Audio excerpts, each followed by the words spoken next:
Good morning, everyone. Shabbat Shalom. Good morning on this gray, and I'm grateful for the rain and the green and all that stuff that happens because of that. So, welcome.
Good morning. Good morning. Shabbat Shalom. Let's sing along on this nigun. After a lot of practice and Rabbi Ted teaching me the words, I think I've got them down.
Good morning. Good morning. That's great, and I do want to say that you've got the words down really well, and I appreciate it after all these spiritual Saturdays and all the other times we've worked together. I know that you've really been working on that, and I really appreciate it, and I hope that those who are listening are also suitably impressed.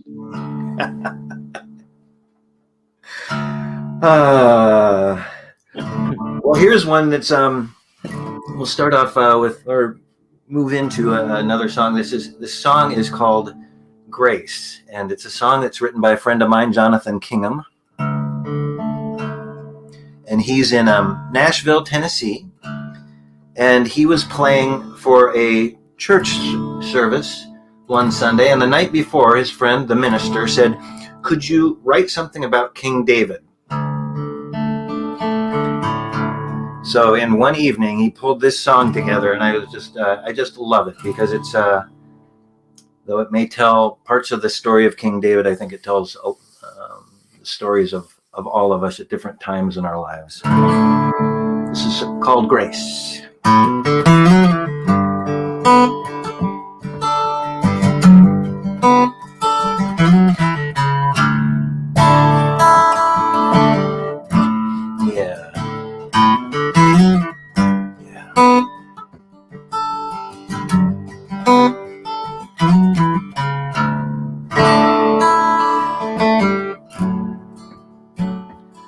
I have stared down the devil, gone toe to toe with God. I have wrestled with my demons, walked where angels trod. Still my best intentions fail me. I give in to my frailty. I bind up on my face. Despite all my misgivings, all you ever give is grace.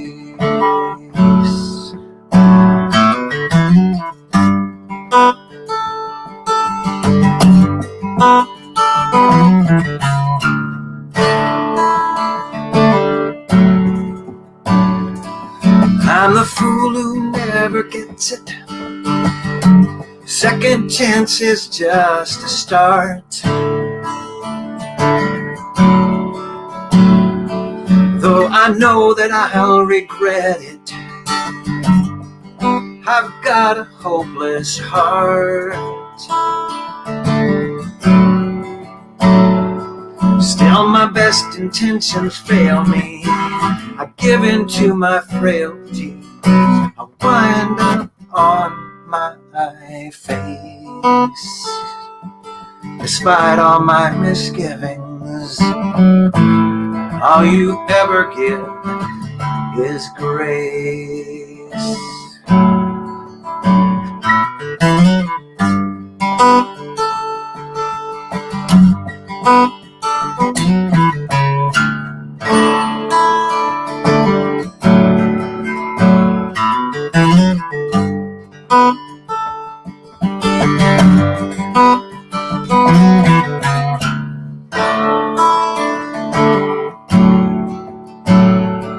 When I've taken life for granted,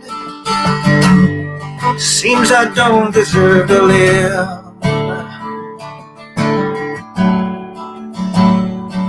When I've given up on trying, and it is all I've left to give. Still my best intentions fail me. I give in to my frailty. I wind up on my face. Despite all my misgivings, all you ever give is grace. Despite all my misgivings, all you ever give is grace.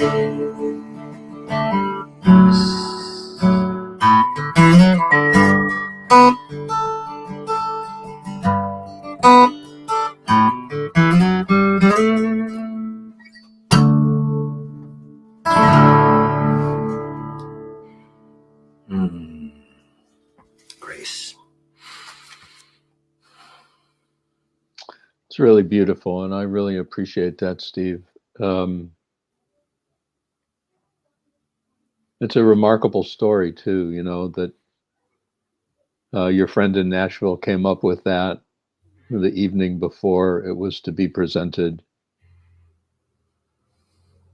I think it's like that sometimes. I think I certainly experienced that in my life, that sometimes the absolute need for something to emerge, um, like here it's time, you got to show up. So I appreciate that on various levels.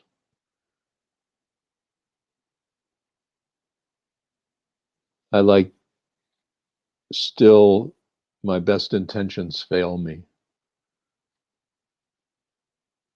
I just imagine each and every one of us can identify with that. And sometimes we want to deny it, and explain it and defend it and how come. But sometimes sometimes my best intentions fail me, or sometimes I fail my best intentions. The I who shows up, the me who shows up, somehow missed the commitment to that intention. And I love the line, despite all my misgivings, all you ever give is grace. There's a lot of things I want to talk about, but the reality is I want to set a context, and I want to start with Shabbat, because that's what spiritual Saturdays ultimately are all about.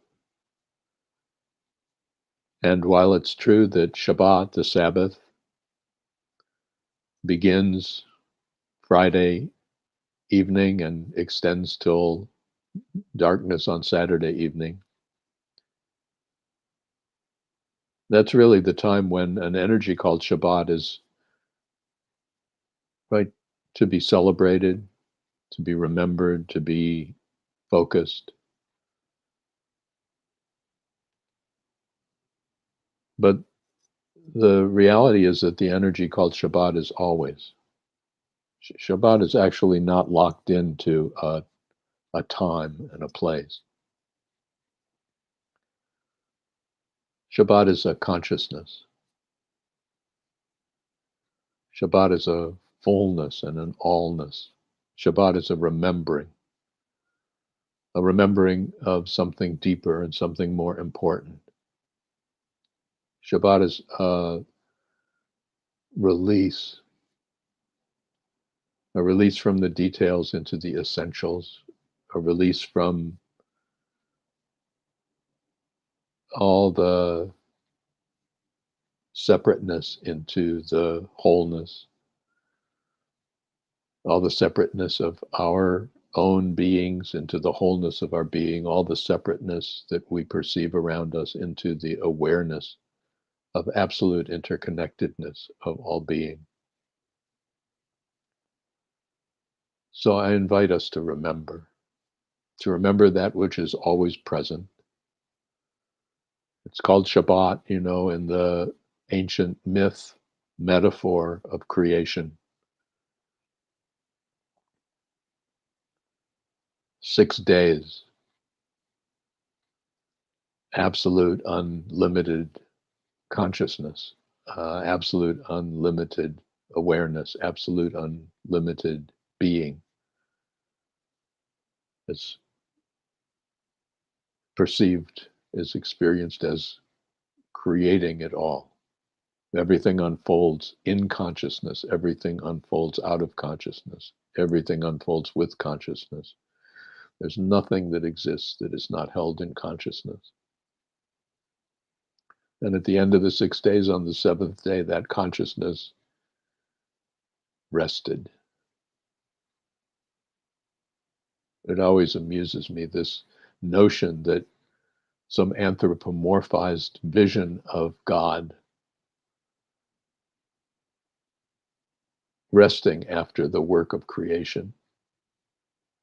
And just noticing that in the story, in the myth, in the metaphor, creation happens by pronouncing realities. Creation happens by calling things into being with words. In Hebrew, the word for word is davar, and the word for thing is also davar. Words are extremely powerful. Words are creative. Oh, not by themselves, but because they can be paired with energy, with an energy, a vibration.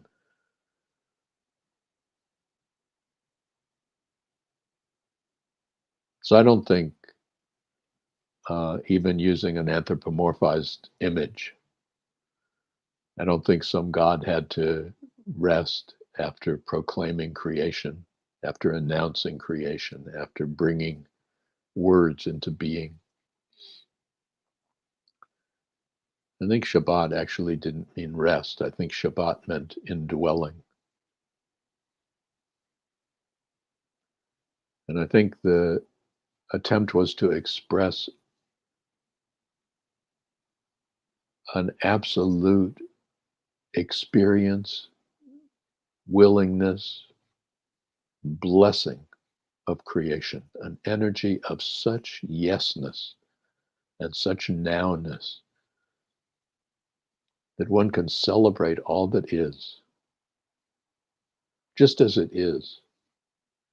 Not celebrating everything just as it is to keep everything as it is, but to allow it to unfold, to allow it to evolve, to allow us to unfold, to allow us to evolve. Somehow the mind, the ego mind, has this notion that if I really allow everything to be exactly as it is, if I really say yes to it all, everything I think, everything I feel, everything I need, everything I fear, everything I see, everything I hear, everything I feel. If I really say yes to all that, I'll be stuck in it forever.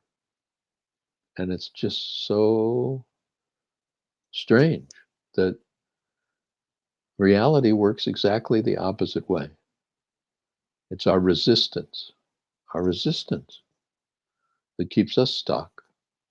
And what do we resist? We resist negatives, and our resistance locks us in.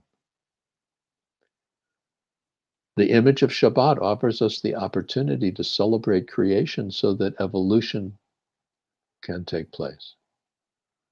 The invitation of Shabbat, the invitation of this moment, is to say yes with such fullness, to say yes with such energy of blessing, that nothing is locked, that everything opens to a greater freedom, that each and every one of us opens to spaces that can't even be imagined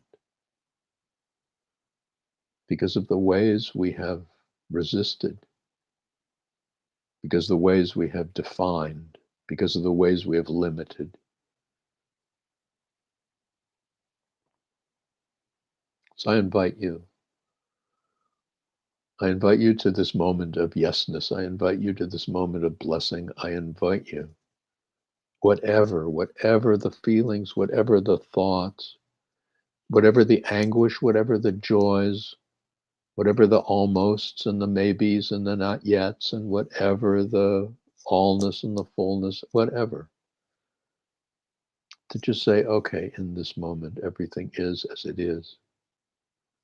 I open, I allow, I accept, I embrace, so that the universe is freed from my resisting, so that I am freed from my resisting, so that I can open, so that we can open together to the unfolding that yearns to be. Ma yafe hayom. How beautiful the day. Just, okay. Shabbat shalom. Shabbat, of course. Shalom, the root of the word shalom. Shalem means wholeness and completeness. Shalom is translated peace, but it's not peace as the absence of war or peace as the absence of conflict. Shalom is the peace that arises naturally out of the wholeness, the recognition, the realization, the stepping into the wholeness of our being. When we remember that wholeness and that fullness, the natural expression in the world is going to be shalom. Because in that wholeness, we recognize not only ourselves, but all others. In that wholeness, we recognize our connection to it all. And from that wholeness, we naturally move with energies of healing and energies of compassion and energies of love. That's Shabbat Shalom. Ma yafe hayom. How beautiful the day, how beautiful this day, how beautiful this moment. Wherever you are, I invite you to sing along with us. Just celebrate how beautiful the day. Ma yafe hayom, Shabbat Shalom.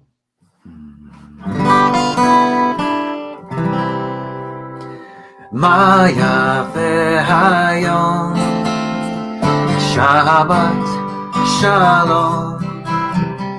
Ma yafe hayom, Shabbat Shalom.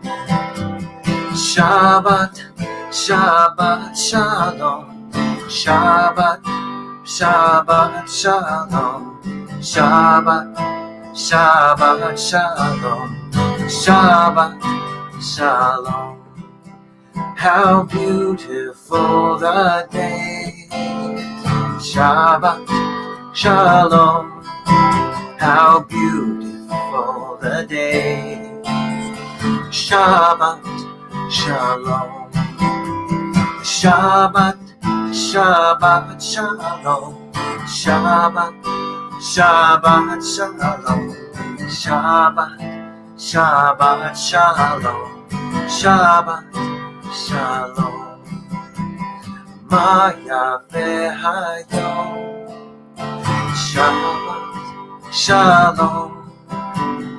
Ma yafe hayom. Shabbat Shalom.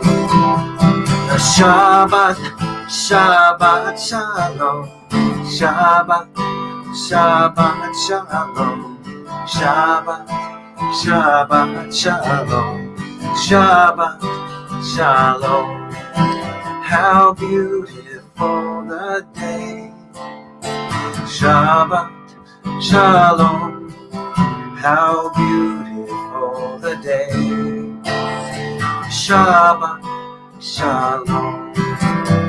Shabbat, Shabbat Shalom. Shabbat, Shabbat Shalom. Shabbat, Shabbat Shalom. Shabbat Shalom.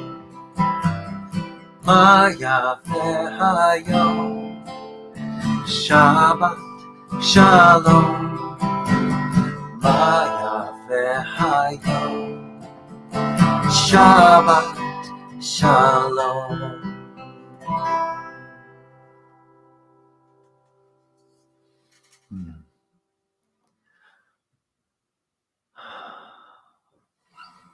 Did that do it? Can you feel a lightning?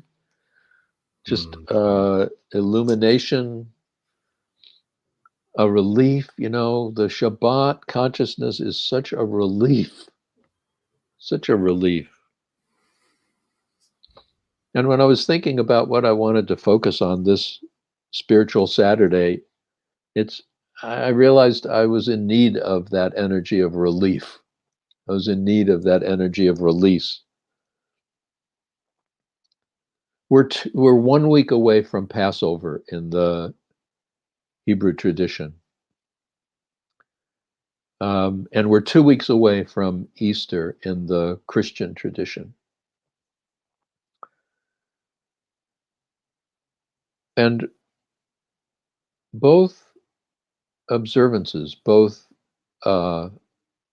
holidays, holy days, actually confront us with impossibilities. Sometimes things seem really impossible. And just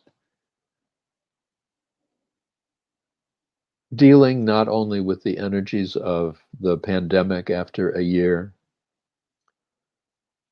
but dealing with what's happening with the environment, what we've been doing to the environment, dealing with the projections of the future of what life on the planet Earth appears to be like if we continue the degradation of our resources, the way and the polluting of our planet the way we've been doing. Looking at the radical inequalities, the persistent racism, the incredible polarization, the radical inequality still of men and women, the inequality economically, the persistent demon of American supremacy, of white supremacy, of supremacy of whatever the majority religion is in any particular area.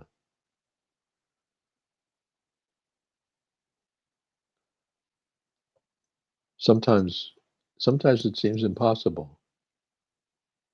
And I just wondered, what do you do when you lose hope? What do you do when you look out and you lose hope? And I was thinking, 1 week from 1 week from Passover, and Passover, I mean, yes, we celebrate it with a symbolic meal and we talk about an ancient Exodus, but it's not so easy. It's not so easy.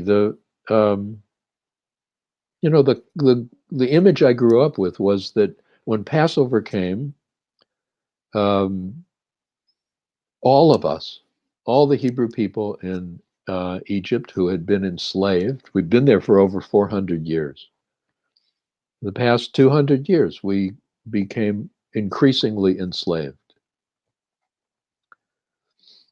And the work we had to do got harder and harder. The suffering we endured got harder and harder. And the image I grew up with was on Passover, all of us got together and we all left. And what's interesting is that that's how it's expressed in the biblical text, in the Torah. But the oral tradition and Judaism is this combination of written and oral traditions. And the oral tradition, in a lot of ways, is much older. The oral tradition continues always. It's more than just interpretation of the written, it's expansion, it's evolution of the written. And the oral tradition, even expressed through the commentaries, like the great commentary Rashi in the 11th century, noted that not everybody left Egypt. Egypt, the place of enslavement, the place of stuckness. In fact, the oral tradition suggests that only 10% of us left.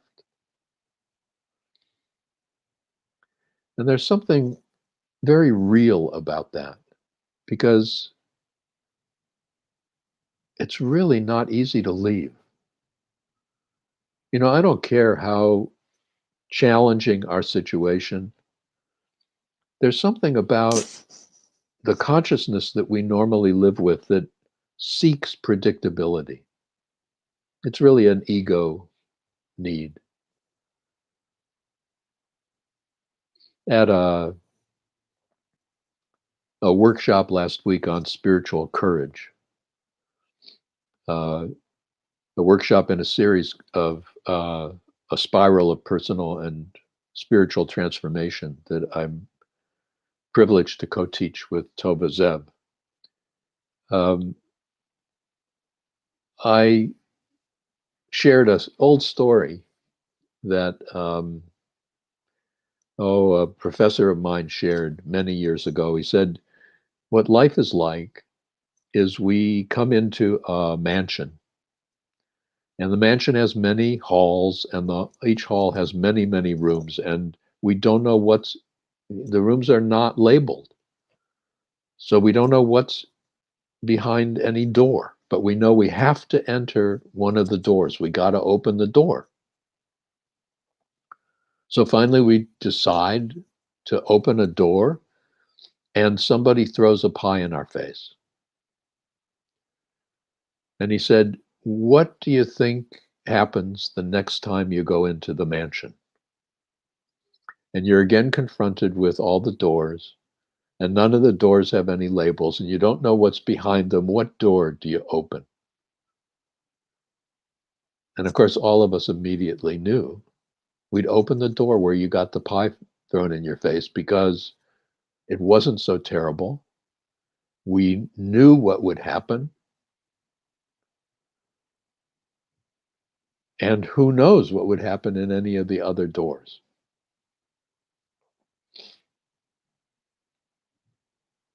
I think that's part of how we get enslaved to our ego patterns. I think that's how we get convinced that we can't leave the stuckness, because the ancient Egypt enslavement is a metaphor, of course. It's a metaphor for our stuckness in our patterns, in our beliefs,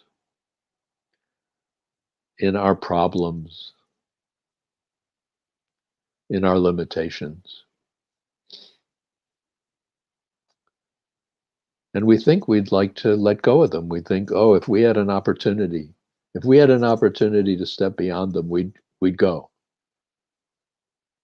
And then we're confronted with the oral tradition that says, it's not so easy. It's not so easy.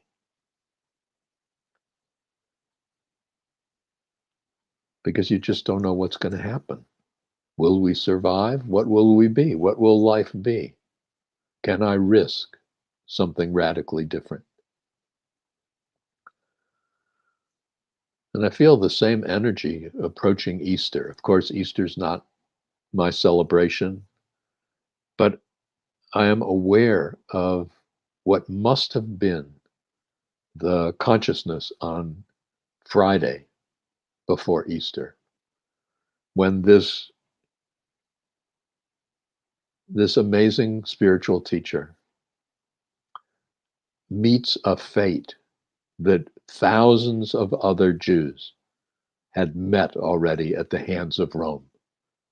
I know there's this image that Jesus and two robbers are somehow alone in a crucifixion ritual, but the truth is that history records that Romans lined the avenues with people crucified, and they mostly remained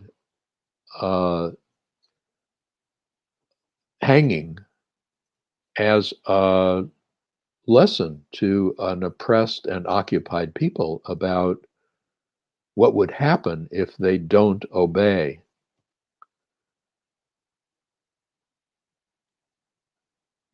And what must it have been to witness somebody you felt came to free you, and watching that person meet the same fate as thousands of other Jews at the hands of oppressive and brutal Roman government. I know the story has been embellished in ways that fit into, the fullness of the Christian story. But I'm just aware of what must it have been, for the Jews. I mean, all of Jesus's followers were Jews. What must it have been to witness? And I just am aware that before the choice to leave, to step beyond, to find hope, to find possibility, there's this experience that I just imagine each and every one of us encounters in our lives,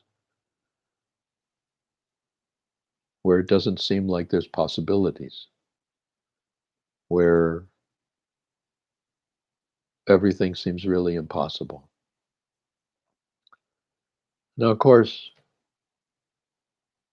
my timing in focusing on this topic is actually amazing. I checked with some emails this morning, and I got something from a group called Sounds True that announced that today is World Happiness Day. And I thought, yeah, this figures. Ted is talking about hopelessness on World Happiness Day. I also realized that today is the equinox, the shift out of winter, the opening to days of greater light. And I thought, yeah, there's Ted talking about hopelessness at a time when the whole universe is shifting, or at least the northern hemisphere is shifting into increasing light, increasing possibility, increasing illumination. But I personally think it's important to honor the moments when we feel all seems lost. I personally think it's important to honor those moments when we're overcome with hopelessness. I think those moments are critically creative, critically important. But they're moments when it don't come easy. When it don't come easy. And Steve has a song called When It Don't Come Easy. Yeah, thanks. I didn't know it was National Happiness Day. Or is it international? I don't know if it's a world movement or not. Another songwriter from Nashville. This one isn't mine, but a gal. She's kind of songwriting royalty in Nashville, kind of like John Prine and Leonard Cohen. Patty Griffin is in that realm, and everybody thinks so much of her. And she tells really poignant, sweet stories with kind of through the lens of sadness and acceptance of those things. And how do we make the most out of it? I don't know, but this is called When It Don't Come Easy, and I just love the story, and it's a bit of a metaphor for all of us. And here we go.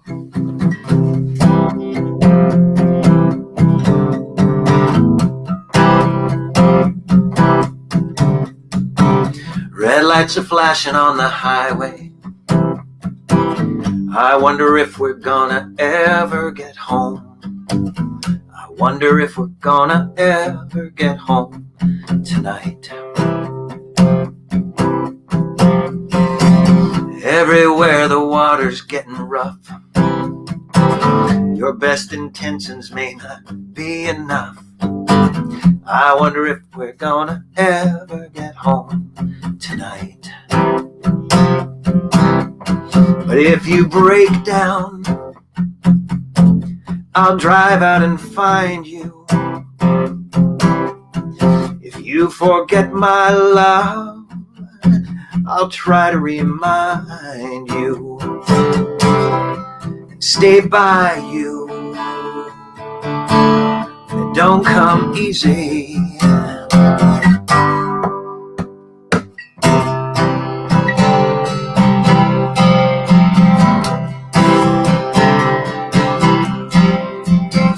I don't know nothing except the change will come.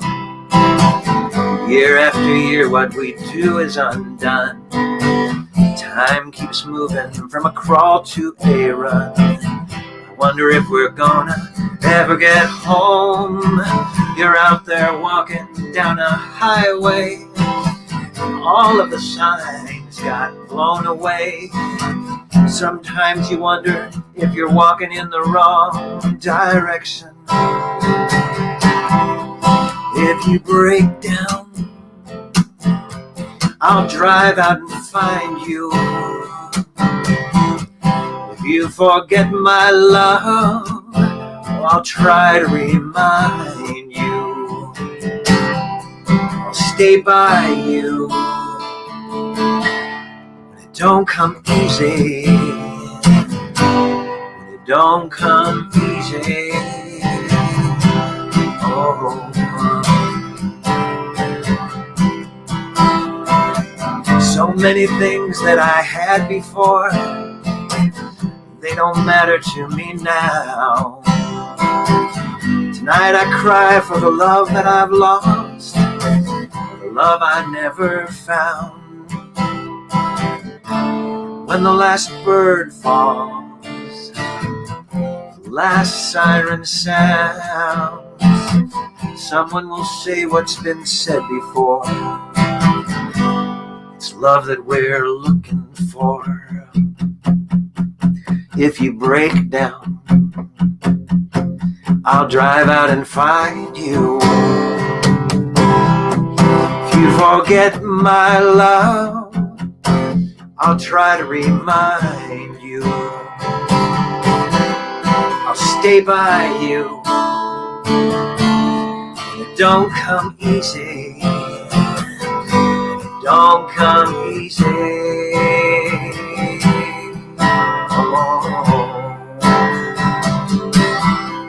Oh, oh, oh.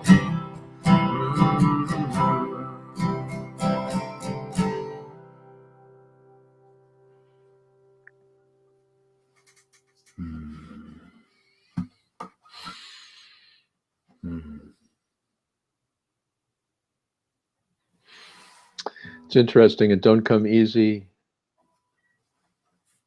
offers us the opportunity to support each other. It don't come easy offers us the opportunity to support healing in each other. It don't come easy offers us the opportunity to step beyond our limitations and step into a different doorway. It don't come easy offers us the opportunity to keep stepping into different doorways until we find a doorway that leads us into spaces, into possibilities that we wish to live ourselves into. It don't come easy offers us the opportunity to enter into new worlds. One of the almost forgotten aspects of the ancient Exodus story is that it's not the first time that the Hebrew people went from a place of stuckness to a land of milk and honey. to a promised land. Because that's how we got to Egypt in the first place. It was in the middle of a terrible famine, some 430 years prior to the Exodus. It was in the middle of a serious famine that Joseph had become the second in command in Egypt and brought the whole family of Hebrews, Jacob and Joseph's brothers, their families, brought them down to Goshen, to a very fertile area in the land of Egypt. And it was at that time a promised land. The famine was harsh. It was a time of impossibility. And out of that time of impossibility, something radically different opened that couldn't have been imagined. There was, oh gosh, I'd like to move into a fertile place in Egypt. No, it wasn't even in the imagination of Jacob or any of the brothers or any of the families. And that's like what ultimately became the promised land when we for those of us who finally got out of Egypt. We were heading toward something radically different and something radically possible. But what happened in ancient Egypt, and this is a metaphor, I don't know how historical actually it is. That's not as important as the universal teachings that come from these seminal human stories. They're universal stories. They're stories of consciousness. The promised land of Egypt turned into a place of stuckness. And in a lot of ways, every promised land will turn into a place of stuckness because our minds automatically tend to start institutionalizing, making everything predictable. So the leaving from a place of stuckness is not something that happens once and for all.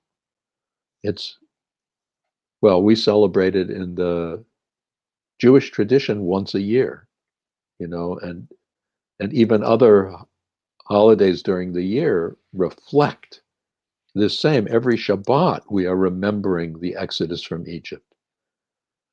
Because even every week we get stuck, and we have the opportunity to move beyond the ordinary, beyond the predictable. And we don't know what's going to happen.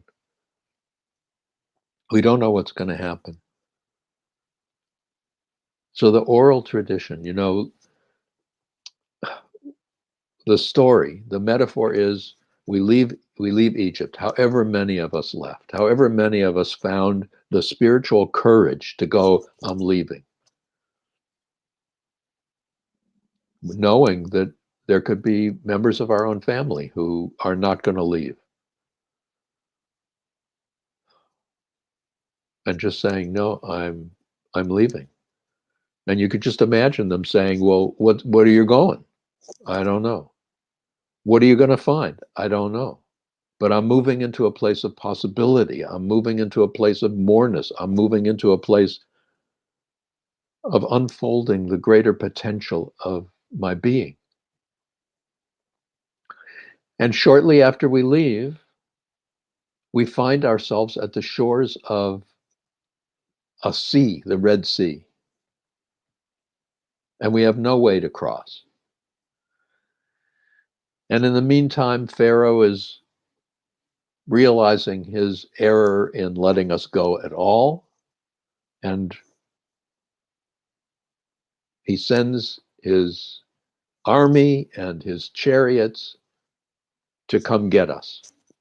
Oh, I'm assuming to do away with many of us, and those who are left to bring back into even a harsher enslavement than happened before. And here we are at the edge of the sea, watching the chariots, these massive war machines, coming to get us. We are defenseless. We have no weapons. We are not an army. I don't know how many of us there are.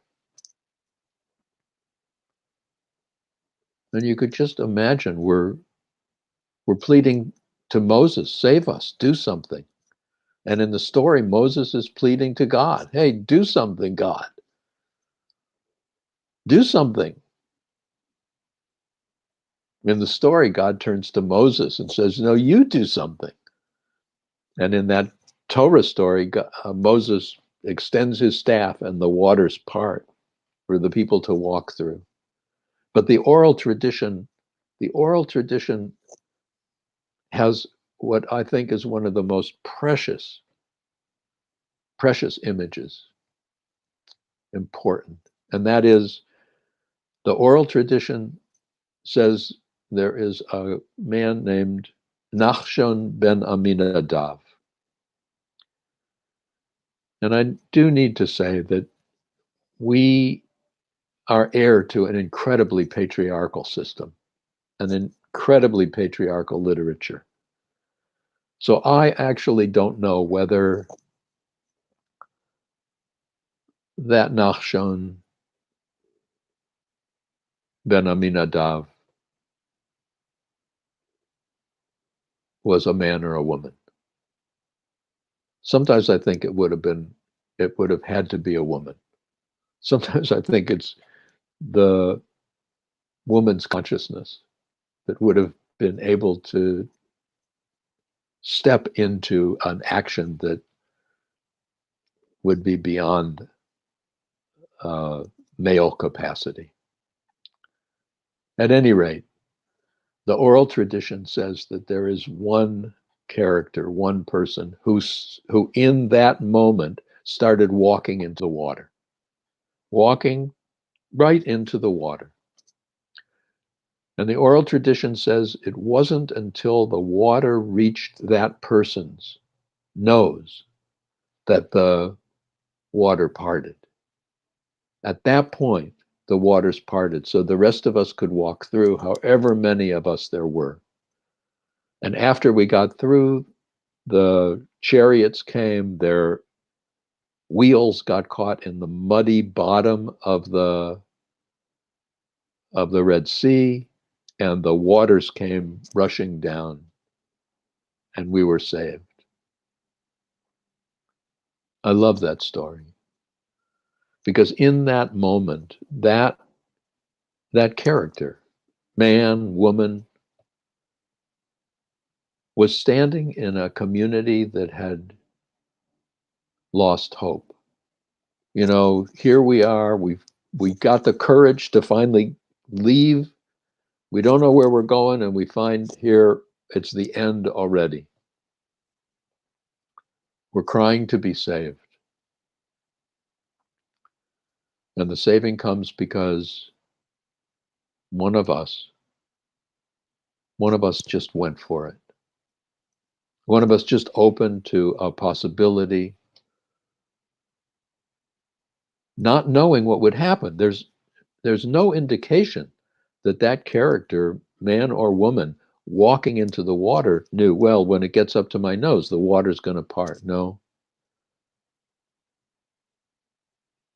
it's actually the stepping into the territory.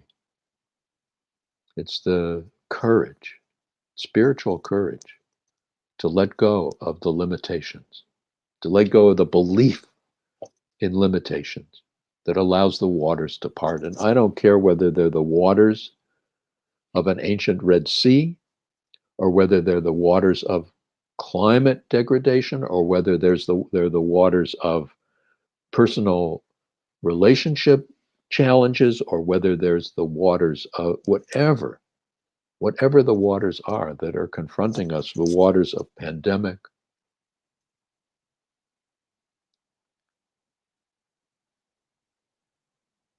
standing and not acting,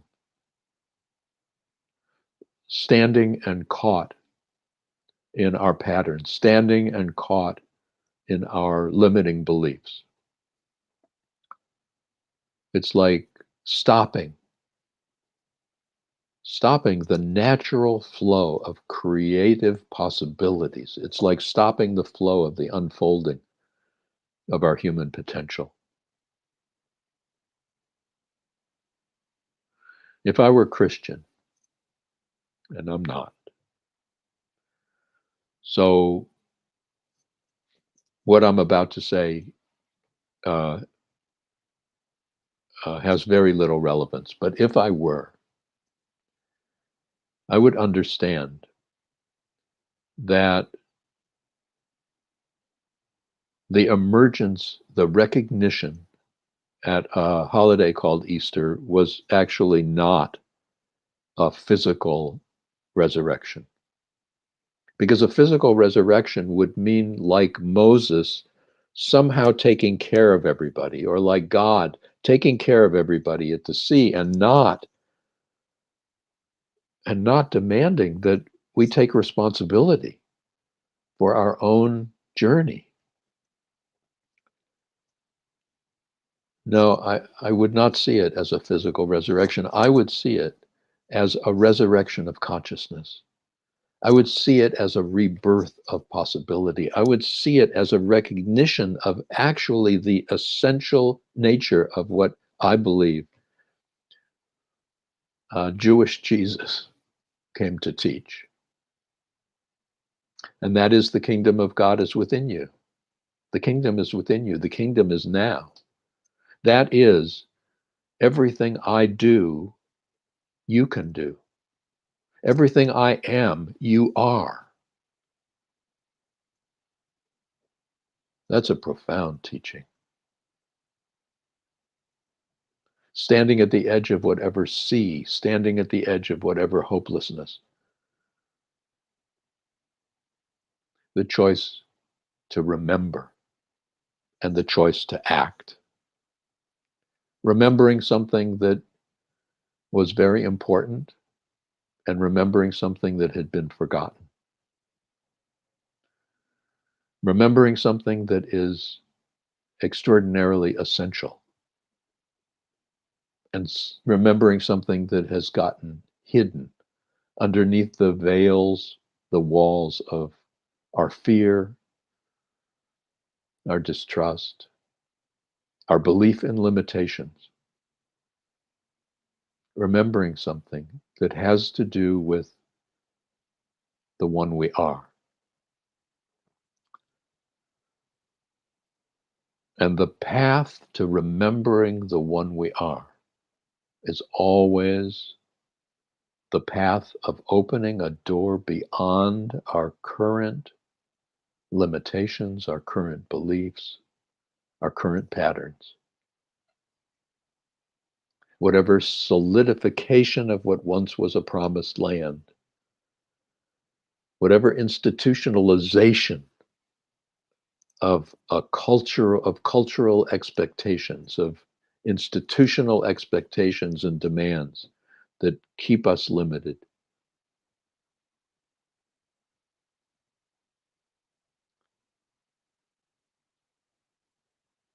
The essential declaration in my tradition is called the Shema. Shema means listen. And Cameron, who allows you to hear us and see us, is now putting the words to the Shema. There they are. And I want you to notice something about the words. For those of you who are able to read Hebrew, Hebrew, of course, is read from right to left. English, as you know, is read from left to right. If you look at the Hebrew letters, looking at them from right to left, whether you know what the letters are or not, you'll notice that the third then last letter of the first word and the third and last letter of the last word are written larger than the other words in this line. In every Torah scroll is hand-lettered.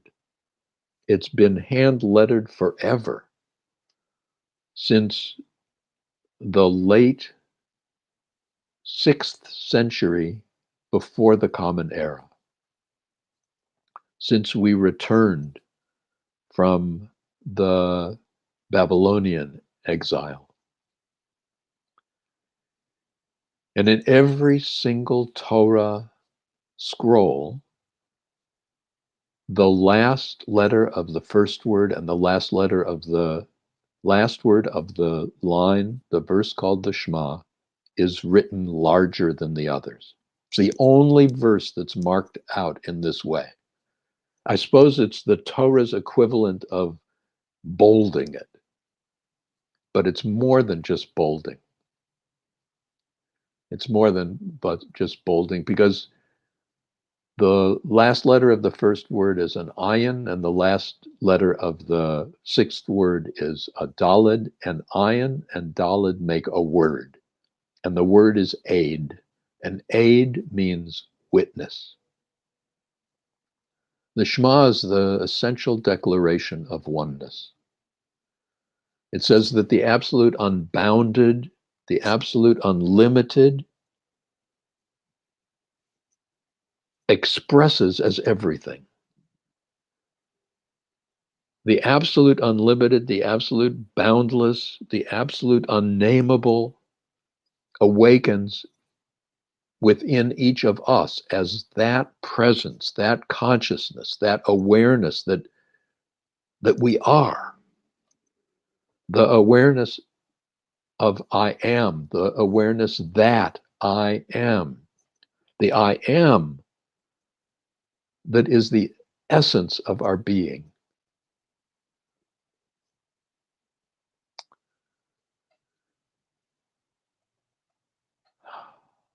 Ordinarily, for those of you, again, who are familiar with this line, the unpronounceable name of God, which is to say, the name that it points toward being too great for a name. All names, more than everything that is, everything that is not. There's no way of putting a name. Somewhere in the 3rd century before the Common Era, it was realized that that word could not be pronounced. Not because it wasn't pronounceable and hadn't been pronounced, but just because it was misleading to pronounce it. It was somehow diminishing the very meaning, the very intention that the word was seeking to express, seeking to impress, seeking to help us remember. So the word substituted was Adonai. Adonai is a Hebrew, and a whole other Hebrew word that means Lord. And it could be even Adoni, my Lord. It could even be like saying sir to a person.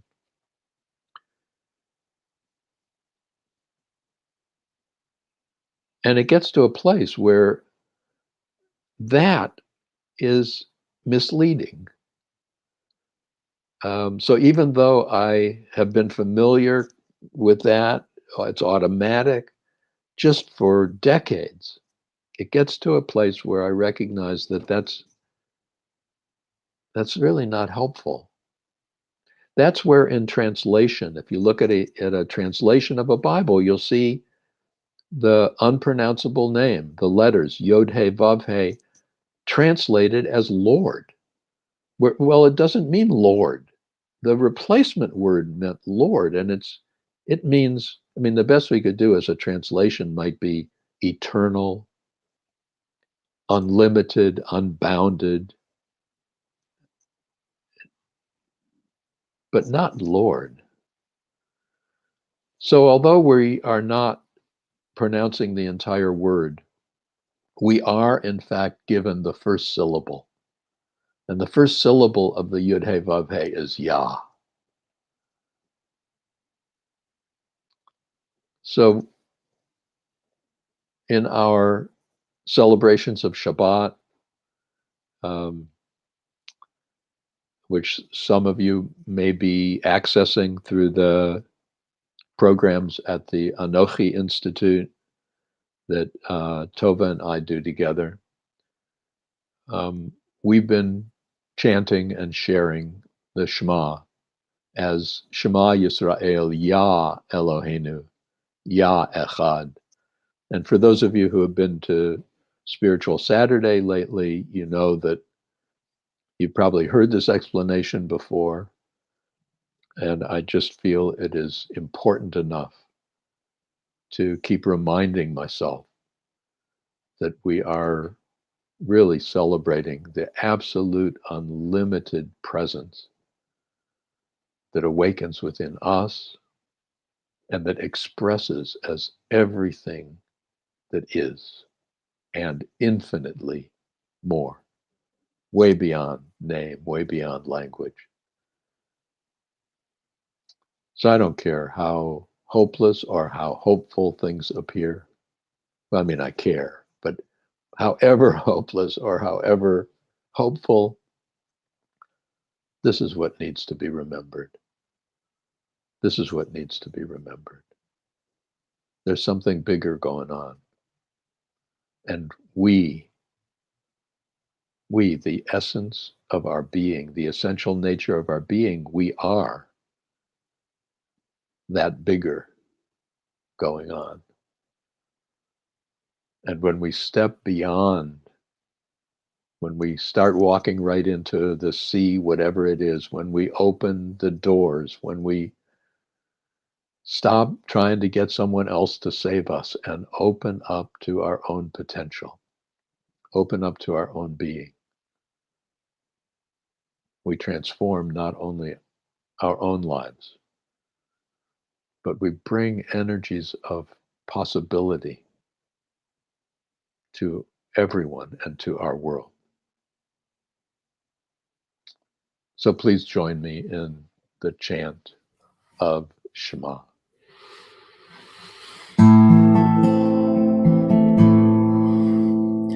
Shema Yisrael, Yah Eloheinu, Yah Echad.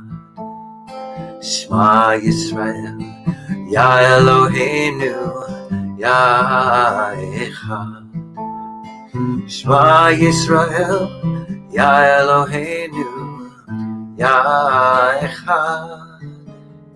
Shema Yisrael, Yah Eloheinu, Yah Echad. Shema Yisrael, Yah Eloheinu, Yah Echad. Shema Yisrael, Yah Eloheinu, Yah Echad. Shema Yisrael, Yah Eloheinu, Yah Echad. Shema Yisrael, Yah Eloheinu, Yah Echad. Shema Yisrael, Yah Eloheinu, Yah Echad. Shema Yisrael, Yah Eloheinu, Yah Echad. Shema Yisrael, Yah Eloheinu, Yah Echad. Shema Yisrael, Yah Eloheinu, Yah Echad.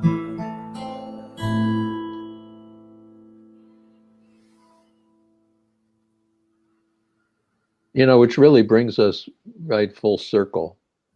You know, opening the Shabbat consciousness and then allowing, even in the midst of that, the whatever feelings of hopelessness and helplessness, whatever feelings of impossibility, like not pushing them away, whatever the pains we carry, not hiding, not pretending, But in the midst of that, remembering something that is critical to remember.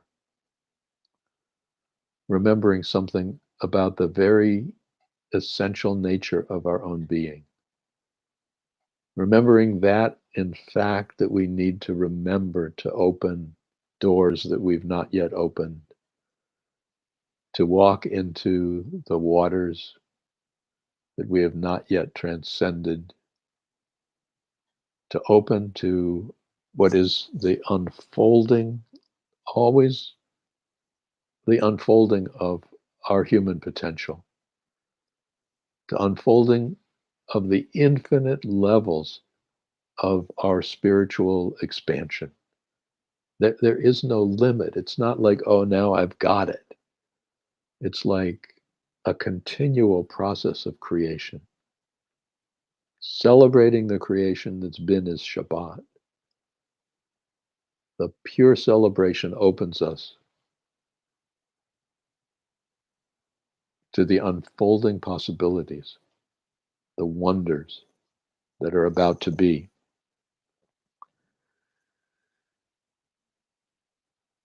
I'd like to say, as we enter into some of the concluding comments and song of this morning's Spiritual Saturday, that I'm really delighted to have you with us.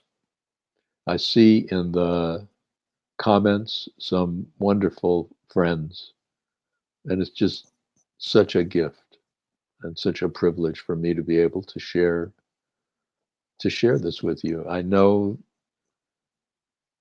I just know that even though we're meeting on an electronic medium,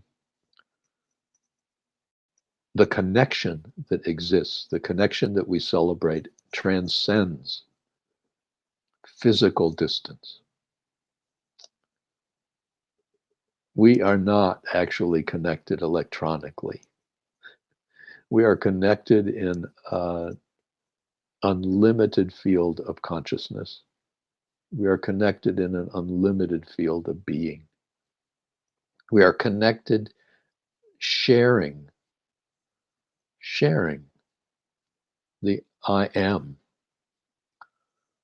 the essential nature of being that has no limit, that's always here. I am always here. The awareness that holds everything else as an object of awareness, but itself is not impacted by any object. Remembering the oneness that we are. I'm reminded of, I wanted to say that for those of you who are here, and those of you even who might access this some later time, I do want to invite your contributions to Unity in Lynnwood that supports. I'm grateful to Unity in Lynnwood for supporting us doing this.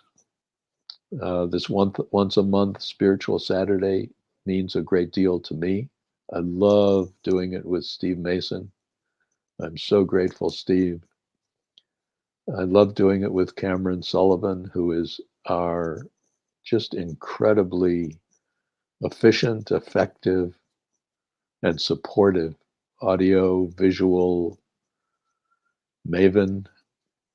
And I'm just very grateful for the leadership, for Dr. Richard and for Matthew at Unity, and Reverend Nina and the board. I mean, I really feel such gratitude for being able to do this. So for those of you who want to help this program keep happening, please feel free. I'm reminded of a story that I probably told multiple times, but it keeps emerging at such a time. It's a Zen story of a farmer who had only one horse. And his neighbors would come by and they would see that there's only one horse in his corral. And they would, share with him their upset, and how hard it must be, how terrible. You only have one horse to help you work your field, to help you do your farming. You only have one horse to ride on. It's terrible. And the farmer heard what they said and simply said, maybe. And that night, the farmer had neglected to make sure the gate on the corral was closed. And the horse the next morning was not even there. The horse had left. And the neighbors came and saw now no horse is in the corral and said, oh my gosh, how horrible. You have no horse. There's no horse to help you. There's no horse to help you with your farming. There's no horse to ride. And the farmer heard them and said, maybe. And the next day, the farmer got up and the corral was full of horses. The lone horse had found a bunch of wild horses in the field and brought them back into the corral. The farmer closed the corral so that the corral was suddenly full of horses. And his neighbors came by and just said, oh, how wonderful. It is so wonderful that you have all these horses. And the farmer heard them and said, maybe. And later on, the farmer's son was involved in training the horses, and he got thrown off a horse and broke his leg. And of course, was laid up, unable to help the farmer, laid up with a broken leg. And the neighbors came by and just told the farmer, must be terrible. Your only son is unable to help you with anything on the farm. It's a terrible thing that happened. And the farmer heard them and said, maybe. And the next day, soldiers came through the territory conscripting all the eligible young men into the army. The soldiers came by taking all the fit young men and forcing them into the army. And the neighbors came by, seeing that the farmer's son, who was recuperating from a broken leg, was not fit, so was not taken into the army, into the forced war machine. And they said to the farmer, oh, this is wonderful. What a wonderful, wonderful thing that your son did not have to go. And the farmer, hearing what they said, maybe. I love that story. I love that story because we don't know. We don't know. We just don't know. But we do know is every moment in our lives provides an opportunity for us to open a new door. Every moment in our lives opens us the possibility, provides us the possibility of walking into the waters, whatever they might be. Opening the door and walking into the waters, nothing is for sure except a willingness to act. Nothing is for sure except a willingness to take responsibility. And nothing is for sure except the willingness to remember that something greater is going on, that we are something greater, that we're on a journey to discover the wonders of human potential. That's what we're here for. And so welcome to this moment as we approach Passover, an opportunity to open new doors. Welcome to this time approaching for those of you celebrating Easter, a time for the possibility of opening new doors, of walking right into the waters.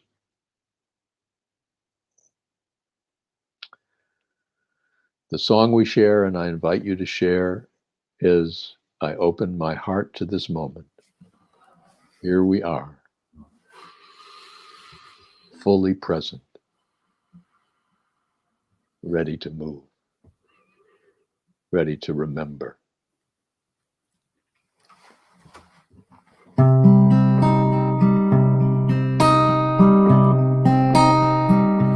I open my heart to this moment.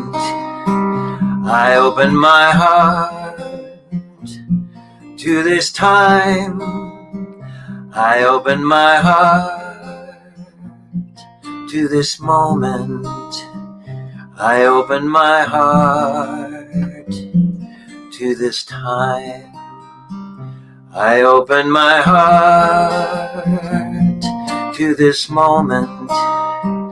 I open my heart to this time. I open my heart to this moment. I open my heart to this time. I am here to learn, and I am here to teach. I am always here. I am here to love, and I am here for good. Hineni, I am here. I open my heart to this moment. I open my heart to this time. I open my heart to this moment. I open my heart to this time.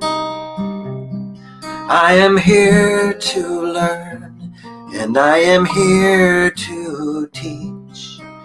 I am always here. I am here to love, and I am here for good. Hineni, I am here. Hineni, I am here. Hineni, I am here.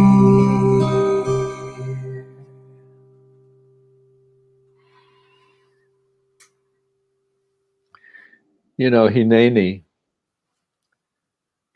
which is translated I am here, is a contraction of two Hebrew words, hine, behold, ani, I. Hineni, behold I, which actually is Hineni, behold I am. Behold I am. Tradition is that when calling roll, like in Hebrew school, you would respond to your name with Hineni. When a prophet is called in ancient times, biblical, the response is Hineni. When we are called not only by another, but when we are called by the life we are living, by the world in which we find ourselves, by the patterns we have become stuck in, by the limitations we have come to believe, we are invited to respond, Hineni, behold, behind all this, I am.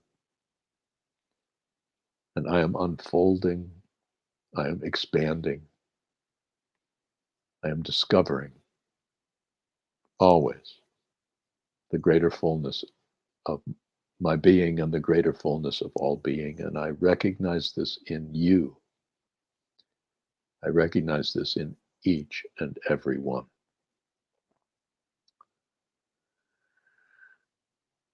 So thank you for keeping us company. Thank you for participating in these moments and committing ourselves to journey together as we journey from strength to strength, from love to love, and from life to life. Shabbat Shalom, everyone. Thank you, Steve. Thank you, Cameron. Thank you. Shabbat Shalom.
Shabbat Shalom.